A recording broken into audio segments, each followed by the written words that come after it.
Quisiera agradecer a los organizadores de este congreso, en particular a mis amigas Elena, Mónica y a la Fundación Jérôme Lejeune y a los demás por organizarlo. Veré con ustedes hoy el tema de qué es la contracepción, los métodos, sus fines y sus consecuencias. Ya es avanzada la hora y por lo tanto les voy a contar una historia esta tarde. Espero con ello poder mantenerles despiertos. Les voy a contar una historia de profetas y de hobbits.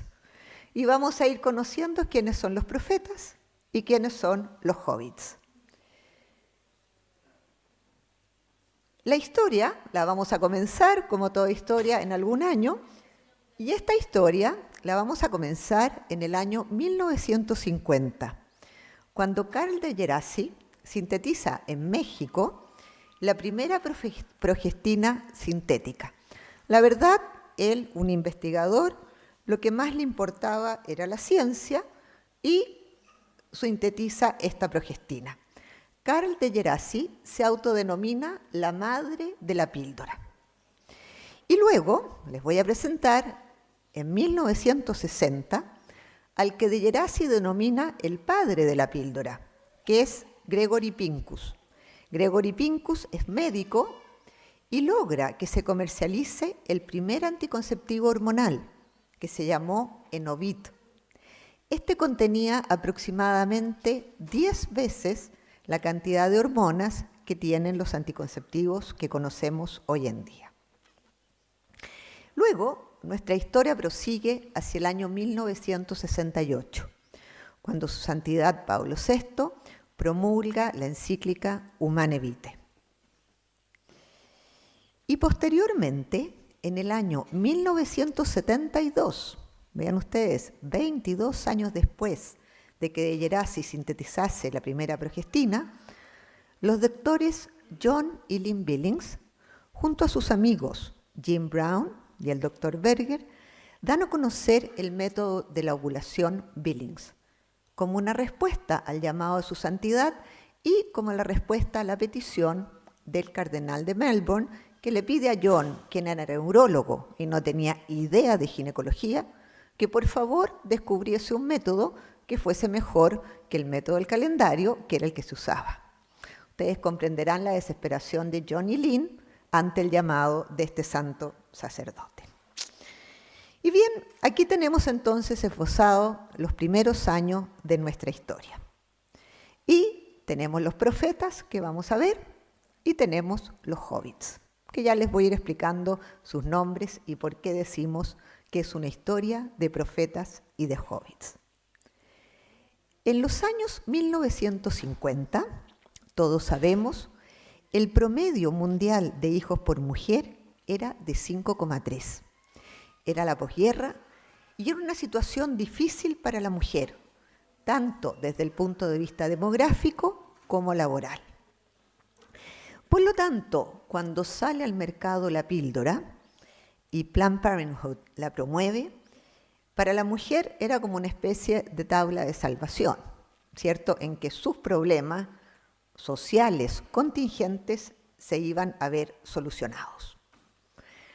Aquí Pablo VI toma conciencia de cuál era efectivamente el problema y él alude que se trata, ante todo, del rápido desarrollo demográfico, además de las condiciones de trabajo.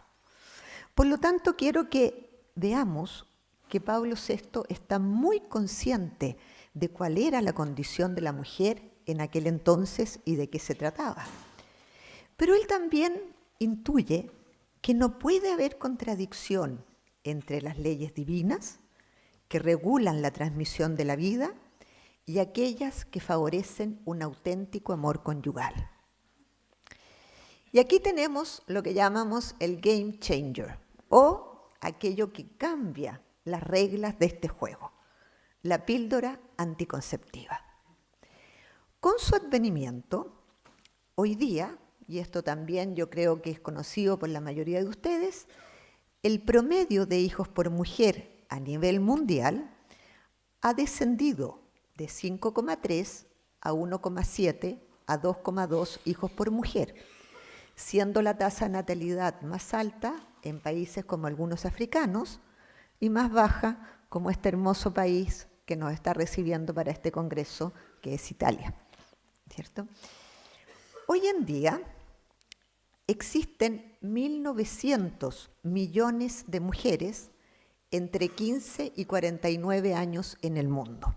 Esa es la población al 2023 de mujeres en esta edad. De ellas, el 51% utiliza alguna forma de anticonceptivo, es decir, aproximadamente 970 millones de mujeres usan algún anticonceptivo. ¿Cuáles son los anticonceptivos?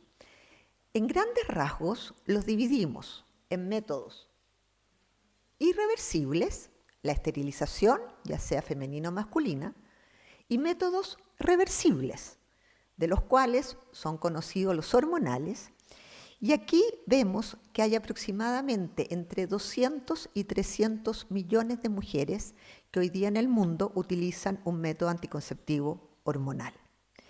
Luego están los de barrera, donde encontramos los preservativos, diafragma, coitus interruptus, el dispositivo intrauterino no medicado y vean ustedes también se incluyen aquí los métodos naturales que son los menos usados y de ellos el más usado sigue siendo el de Gino Naus, que fue lanzado en el año 1956, por lo tanto es antiguo y se sabe que su tasa de efectividad es baja. Ahora bien, nos vamos a enfocar en los anticonceptivos hormonales, es decir, la realidad entre 200 y 300 millones de mujeres hoy día en el mundo. Los anticonceptivos hormonales, como lo vemos en el gráfico, los dividimos en los orales, de los cuales el más conocido es la píldora anticonceptiva. Esta puede ser combinada, es decir, un estrógeno y una progesterona, o de progestina sola. Pero también se incluyen en los anticonceptivos hormonales los anticonceptivos de emergencia. Y aquí son dos, la píldora del día después y el RU486. Luego tenemos los así llamados LARCs, que son los anticonceptivos de larga duración. Estos son el dispositivo intrauterino hormonal, la marca comercial, muchos de ustedes lo conocerán, la más conocida es el Mirena, que se usa especialmente para tratar sangrados irregulares en la mujer en la etapa de la perimenopausia. Y luego tenemos el implante, que es un preparado que contiene solo una progestina y que hoy día es muy utilizado en muchos lugares, especialmente en adolescentes. Ya veremos. Y tiene una duración, ambos, entre 3 a 5 años. Luego tenemos los métodos inyectables, que también pueden ser combinados o solo progestina, el anillo vaginal, que es combinado, y los parches. De estos métodos hormonales, veamos que, como yo les decía, el más usado son las píldoras anticonceptivas combinadas. Y el segundo más utilizado es el dispositivo intrauterino medicado, es decir, que tiene hormonas y contiene levonorgestrel de manera exclusiva. Este no tiene un estrógeno. Y luego ustedes ven el porcentaje de uso del resto. Ahora bien, aquí tengo que pedirles que abran sus mentes y les voy a mostrar lo que llamamos nosotros nuestro árbol de los anticonceptivos. Este árbol tiene una base y aquí salen dos troncos principales, el tronco de los estrógenos y el tronco de las progestinas, es decir, estrógeno y progesterona. De los estrógenos, el más utilizado lejos es etinilestradiol. Y vean ustedes que de las progestinas tenemos 3 ramas. Las progestinas pueden ser derivadas de progesterona, pueden ser derivadas de testosterona o de espironolactona, que es, digamos, otra cosa, es un diurético la espironolactona.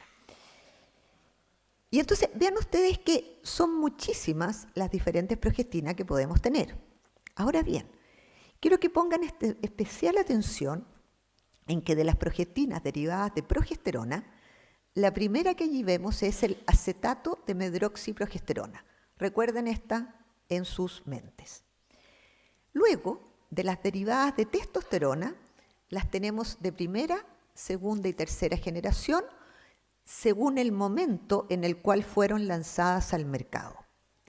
Y aquí quiero que vean especialmente las de segunda generación levonorgestrel y de tercera generación desogestrel. Cuando las progestinas son derivadas de testosterona, pueden tener algunos efectos similares a la testosterona, como veremos posteriormente, como acné o aumento del vello. Y luego las derivadas de espironolactona son las más frecuentes, y aquí está la drosperinona, que se utiliza mucho hoy día combinada con estinilestradiol. Entonces, este es nuestro arbolito. Por lo tanto, primera cosa, no son todos los anticonceptivos iguales. La mujer, en su estado natural, como vemos aquí esta caricatura que podría ser Jane, ¿no es cierto?, una niña hoy día joven en Hawái. Vi que algunos trabajaron en Hawái, un lugar excelente para trabajar, me parece. Bueno, si la tenemos en Hawái o en su estado natural, vean ustedes arriba, tenemos una línea verde y una línea naranja. La verde corresponde a las fluctuaciones de los niveles de estrógeno durante el ciclo menstrual y la naranja corresponde a la fluctuación de los niveles de progesterona. Sin ser muy imaginativo, ustedes pueden apreciar que hay un balance. Yo siempre digo, como cuando uno va en una cuerda floja, está balanceada. En el ciclo natural de la mujer, el estrógeno y la progesterona podemos ver que están en un balance. Este balance se rompe muchas veces, por ejemplo, condiciones de disfunción ovulatoria son capaces de alterar este balance. Al lado derecho, ustedes tienen las curvas que ocurren en una mujer en el lado más a la derecha, cuando, por ejemplo, está utilizando un implante. Una joven que esté solo con un implanón, ¿qué es lo que va a tener? La verde se va hacia abajo, es decir, el estrógeno disminuye, y la amarilla o naranja sube, es decir, los niveles de progesterona aumentan. Sabemos hoy en día que el estrógeno cumple importantes funciones a nivel de control del ánimo, a nivel del conocimiento, a nivel de la sensación de alegría que puede tener una persona. Por lo tanto, vemos que esta hormona baja muchísimo. Y en el medio tienen ustedes la curva de una mujer que esté ingiriendo la píldora, la más utilizada. ¿Qué ocurre en ella? Los niveles de estrógeno y de progesterona suben muchísimo y se mantienen constantes a lo largo del día. ¿Cuáles son los mecanismos de acción de los anticonceptivos? Son básicamente 5. Primero, inhiben, como ustedes ven en el diagrama, la secreción de lo que se llaman las gonadotrofinas FSH y LH. Estas son necesarias para que ocurra la ovulación. Segundo, entonces con esto van a inhibir la ovulación. Luego van a afectar, como tienen allí, el transporte espermático, porque cambian las características del moco cervical. También van a alterar las características del endometrio, lo que recubre el tejido del útero. Por lo tanto, no lo hacen muy dado a que pueda ocurrir en una implantación. Y finalmente alteran el transporte ovular, es decir, que si hay un cigoto en las trompas de falopio, la velocidad con la cual este va a ser transportado va a estar alterada. Y entonces los mecanismos de acción de los anticonceptivos son a distintos niveles y ustedes pueden ver que los hacen ser altamente eficaces en cuanto a evitar un embarazo. Luego teníamos que de los anticonceptivos hormonales habían 2 más. Uno de ellos es la que llamamos píldora del día después o anticoncepción de emergencia. Esta consiste en que la mujer ingiere altas dosis de estrógeno y progesterona. Para que se imaginen, es aproximadamente como si ingiriese una caja completa de anticonceptivos en un solo día o en 2 días. Estas altas dosis de estrógeno y progesterona lo que harán es alterar el alza de LH, como tenemos allí el primer círculo negro, y esta alteración del alza de LH va a provocar lo que se llama una insuficiencia lútea. Estos son los trabajos que demostró Durant. Y la insuficiencia lútea, ¿a qué lleva? A que los niveles de progesterona disminuyen considerablemente y por lo tanto, si hubo una fecundación, el cigoto no será capaz de seguir su desarrollo. Segundo mecanismo de anticonceptivo de emergencia, el RU486. Este compuesto tiene una acción diferente a la anterior, ya que actúa modificando la expresión génica a nivel de las células del endometrio, alterando de esta manera la ventana de implantación. ¿Qué significa esto? Que si hay un embrión, un cigoto, que está en ese momento, como vemos en el esquema, a punto de implantarse en el endometrio, los genes que estas células han expresado son diferentes. Por lo tanto, no va a poder ocurrir este fenómeno de la implantación porque esta ventana, que se llama la ventana de implantación, no tiene la expresión de los compuestos que debiera obtener. El RU486 actúa pegándose, por ponérselo de manera sencilla, a los receptores de progesterona. Y entonces hace que la expresión génica sea diferente. Hoy en día, los anticonceptivos no son indicados solo como anticonceptivos, y eso yo creo que todos lo sabemos y lo hemos visto en los testimonios, sino que también se utilizan para el tratamiento de irregularidades menstruales, acné e hirsutismo, dismenorrea, en terapia reemplazo hormonal, para endometriosis y o adenomiosis y para el tratamiento de metrorragia disfuncional. Son una especie de talla única. Ahora cuando uno va, a veces uno pregunta, ¿y tiene mi talla? Es talla única, es decir, sirve para todo. Los anticonceptivos hoy día, de alguna manera, solucionarían, entre comillas, la gran mayoría de los motivos de consulta de las mujeres a su ginecólogo. Bien sabemos que la talla única, digamos, a veces puede llegar a funcionar, pero en general no es el traje hecho a medida. De manera sencilla, esto sería lo mismo. Y muchas de estas condiciones, por ejemplo, una irregularidad menstrual, puede deberse, como ya veíamos, a la perimenopausia.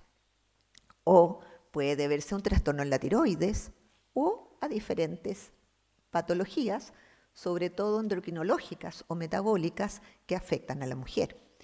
Por lo tanto, aquí la pregunta ¿es lo mejor utilizar este medicamento para todas estas patologías? ¿O podemos hoy día dar un cuidado a la salud de la mujer de manera más personalizada, que es hacia dónde va la medicina hoy día? Nuestra respuesta es: demos un cuidado personalizado. Es así como algunos de ustedes ya saben, tenemos este curso que se llama el manejo médico de estas patologías, que incluyen también problemas de fertilidad y que junto a FEM y a RHRI damos en distintos lugares del mundo.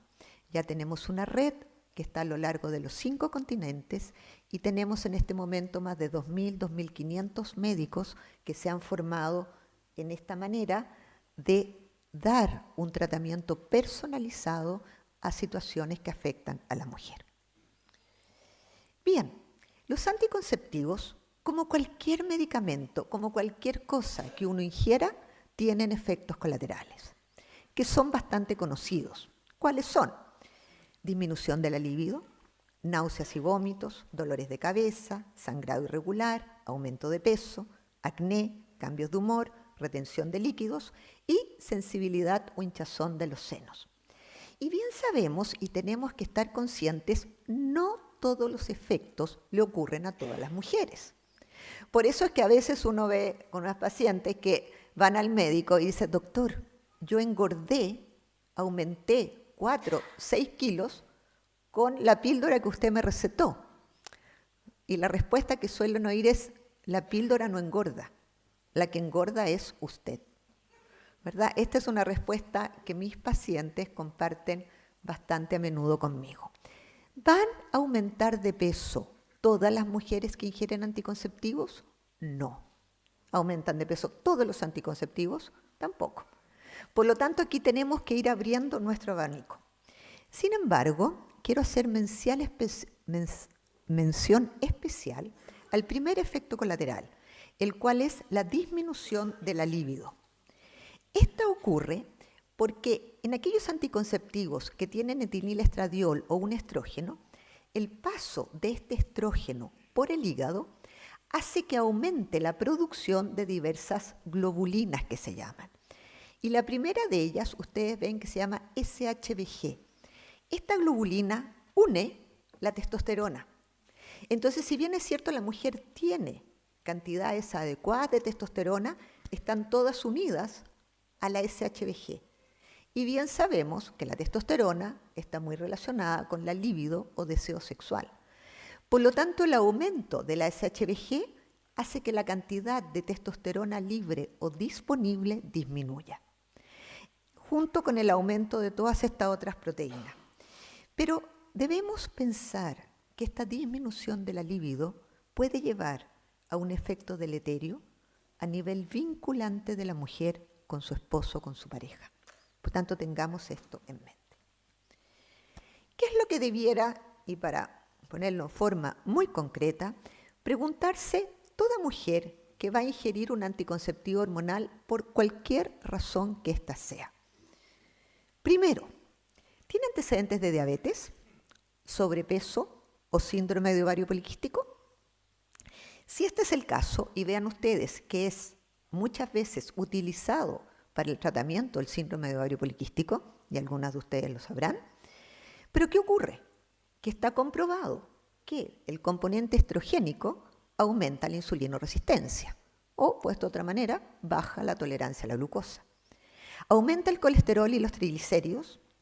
En estos casos es cuando está este aumento entre 4 y 6 kilos, pudiendo ser incluso más, y aumenta también el riesgo de enfermedad biliar e hígado graso y también problemas que se llaman de morbimortalidad perinatal o materna, especialmente entonces las mujeres con estos antecedentes. ¿Por qué ocurre esto? Porque el aumento de los niveles de estrógeno que conlleva la administración de la píldora hace que el receptor, es decir, donde la insulina tiene que actuar, se exprese, se sintetice menos. Y la otra cosa que hace el estrógeno es que actúa directamente a nivel de la célula pancreática, haciendo que ésta libere más insulina. Por lo tanto, ustedes ven en la última línea de este esquema que si la mujer ya tenía tendencia a la insulinoresistencia, como es el caso del 50% de las mujeres con síndrome de ovario poliquístico, no todas ellas nuevamente, sino que el 50%, pero especialmente aquellas que tienen sobrepeso o son obesas. Si este es el caso y ya tenían altos niveles de insulina, lo van a tener más alto. Segunda pregunta que debe hacerse. ¿Tiene antecedentes de cáncer de mama o cáncer al cuello del útero? Si la respuesta es sí, aquí hay otro signo de precaución. ¿Por qué? Porque se ha visto que aumentan el riesgo relativo de cáncer de mama o de cáncer al cuello del útero. ¿Tiene antecedentes de enfermedades de transmisión sexual? Si la respuesta es sí, de nuevo es una señal de alerta. ¿Por qué? Porque se ha visto que hay un aumento en el riesgo relativo de adquirir una infección por Clamidia trachomatis o de que si tiene contacto, la clamidia va a proliferar. Y también se ha visto que aumenta la proliferación del virus papiloma humano, que como todos sabemos es el causante del cáncer al cuello del útero. Pero cuando el virus papiloma se junta con la clamidia, son buenísimos amigos y de esta manera nos podemos, diría un profesor que yo tenía, decía, el que fuma se está asegurando de si tiene antecedentes de cáncer pulmonar, de tenerlo. ¿cierto? Digamos, nada mejor para el cáncer al pulmón que fumar. Podríamos decir, nada mejor para una mujer que tiene antecedentes de clamidia y de virus papiloma, para estos virus, y hasta la clamidia no es un virus, es una bacteria, pero para que ellos sobrevivan y se apropien de su cuello del útero, que tomar un preparado que contenga estrógenos. ¿Por qué? Porque el virus papiloma, que tiene un genoma muy sencillo, tiene 2 genes, que son L6 y L7. Y el estrógeno hace que aumente la expresión del L6 y del L7. Y resulta que estos 2 genes son los que se preocupan de que el ciclo celular de la célula huésped, es decir, de la mujer, no funcione. Y entonces le permite al virus apropiarse de las células del cuello del útero de esta mujer y así proliferar y causar el cáncer. Luego, también una mujer que va a ingerir anticonceptivos debiera preguntarse, ¿tiene antecedentes de tromboembolismo venoso o coagulopatías? Si la respuesta es sí, nuevamente es una señal de alerta, y ustedes abajo tienen el arbolito que está indicando con rojo cuáles son los preparados que principalmente les serían dañinos. Y en este caso serían aquellos derivados de una progestina de 3ª o 4ª generación, en que le aumentarían el riesgo de enfermedad tromboembólica. Y también debiera preguntarse, y aquí quiero hacer nos vamos a detener un poquito, si tiene antecedentes de patologías de salud mental. ¿Por qué? Porque se ha visto, y vean ustedes, allí está nuestro arbolito, y yo les decía que conservaran en su mente acetato de medroxiprogesterona y levonorgestrel.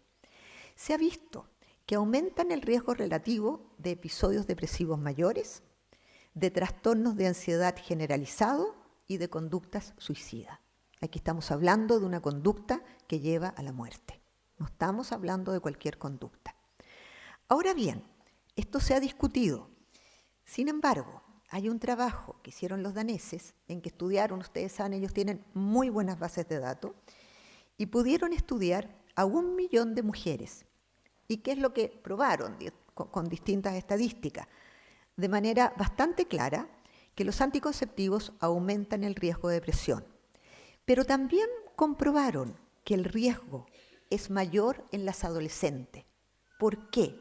Porque es en la adolescencia cuando están ocurriendo grandes procesos de organización de las redes neuronales, que vamos a ver.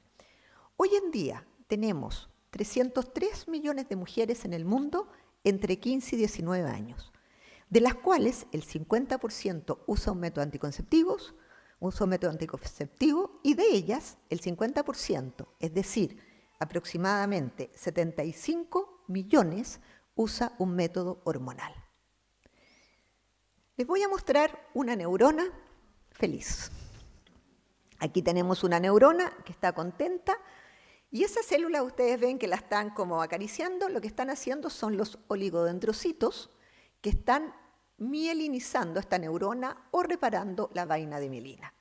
La vaina de mielina, sabrán, bueno, casi todos saben, pero si hay alguno que no sabe, es como la goma que tiene un cable para que su transmisión sea más adecuada. Y esta célula, entonces ven ustedes una neurona feliz, los oligodendrocitos son felices y estamos todos contentos. Pero esta neurona también puede estar en un estado, llamémosle, no tan feliz. Puede estar en un estado en que su vaina de mielina se ve afectada. ¿Y cuándo ocurre esto? Esto ocurre en particular con el acetato de medroxiprogesterona. Estos son los estudios del doctor Luis García Segura, en particular, del Instituto Ramón y Cajal en España, que han demostrado de manera muy exacta cómo el acetato de medroxiprogesterona es capaz de inhibir el paso de progesterona a alopregnanolona, que es el metabolito que necesitan estas células, que eran los oligodendrocitos, para poder efectuar su labor. Entonces, ¿qué es lo que se ha visto hoy día? Que los anticonceptivos alteran la organización y función de estructuras en el cerebro, como son el sistema límbico, igual a emociones, y el sistema del lóbulo frontal, igual razón. Para ponérselos en fácil, a la derecha tenemos el mapa de una ciudad que está desorganizada.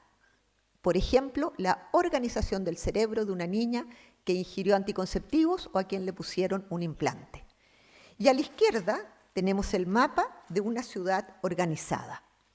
¿Qué pasa después? Que cuando esta ciudad se va a activar, vean ustedes, son como los autitos que vienen y si la ciudad está desorganizada, tenemos que hay caos. En cambio, si no, si está bien organizada, no hay caos.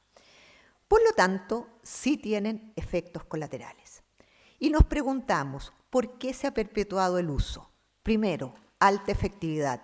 Segundo, bajo costo y buena accesibilidad. Y tercero, una industria que hoy genera 16,6 billones de dólares. La ovulación no se reemplaza, porque para ello se requieren grandes cantidades de hormonas para suprimirla. Son remedios de los años 50-60 y mejoran mucho síntomas y signos visibles para la mujer, pero empeoran aquellos que no se ven. Bueno, y para terminar, los profetas. ¿Cuáles eran los profetas? De Gerasi, la madre de la píldora. ¿Qué dice de Gerasi? Nunca se imaginó que tantas mujeres iban a tomar la píldora. Y él cita en su autobiografía a Bernard Shaw. La ciencia está siempre equivocada. Nunca soluciona un problema sin crear 10 nuevos. Y hacia el final de su vida, en su último trabajo, uno de sus últimos, en la revista Science, de Gerasi intuye por qué no tenemos un método mejor, por qué no tenemos cómo enseñar a las mujeres de manera fácil, él dice con una barra, por qué no enseñamos a todas las mujeres a reconocer su ovulación. De Gerasi se imagina la anticoncepción o el reconocimiento de la fertilidad, como él lo llama, en el futuro. Profeta Pablo VI, ¿qué nos dice? Arma peligrosa. ¿Quién impediría a los gobernantes favorecer y hasta imponer a sus pueblos, si lo considera necesario, el método anticonceptivo que ellos juzgasen más eficaz? Esto es lo que está ocurriendo hoy día con nuestras jóvenes. Y Pablo VI es un llamado a la ciencia médica. Y les voy para finalmente contarles a ustedes quiénes serán los hobbits. Los hobbits son John y Lynn Billings, con quienes me une una amistad de larguísimos años, ellos ya no están. Otro hobbit es Jim Brown, con quienes trabajamos por más de 30 o 40 años. Otro hobbit es Len Blackwell, con quien también pudimos desarrollar muchos de los trabajos que nos permiten conocer el ovario. Y aquí tienen ustedes en los años 80, cuando esta historia de hobbits y de amigos comenzaba, ahí estoy a la izquierda, con Len y Jim Brown, que ustedes lo pueden ver. Y aquí tenemos una imagen en que estamos con John y Lynn Billings en esta misma ciudad, en muchísimas reuniones de la Academia Pontificia para la Vida. Y a la derecha tienen a Miguel, a mi esposo, quien hace aproximadamente 7 años se ve envuelto en esta historia de hobbits y decide generar un emprendimiento para dar a conocer todos estos estudios y lograr tener una tecnología que sea accesible a todo el mundo. Ahí tienen a Jim Brown con su laboratorio. Y entonces aquí los últimos hobbits, permítanme que ponga a mi esposo y a mí. Y les voy a contar finalmente que el 2023 se cumple parte del sueño de Gerasi, que él decía, tengamos este sistema. El autor, el que sintetiza la primera progestina, es capaz de proyectar lo que podía ocurrir. Y dice, tengamos un sistema accesible, con una barra, que con buena tecnología permita a toda mujer en todo momento reconocer el estado de su ciclo. Y con alegría les muestro este device. Esto es una primicia que está a punto de salir. Tenemos ya casi listo para agosto. Esperamos poder estar lanzando el primer prototipo de este device que va a permitir a toda mujer en cualquier lugar, a un costo muy accesible, reconocer su fertilidad en pocos minutos. Y entonces esta historia de profetas y hobbits, que espero los haya mantenido despiertos, termina con el legado de todos estos amigos, que comenzó, ¿por qué digo hobbits? Porque países lejanos, Nueva Zelanda, Australia, Chile. Comenzó también sin ninguna gran compañía, como De Geraci también lo proyectó, y hoy día esto se hace realidad gracias a una serie de personas que generosamente han contribuido. Les agradezco mucho a ustedes por escuchar esta historia y a mis amigos por hacerla posible.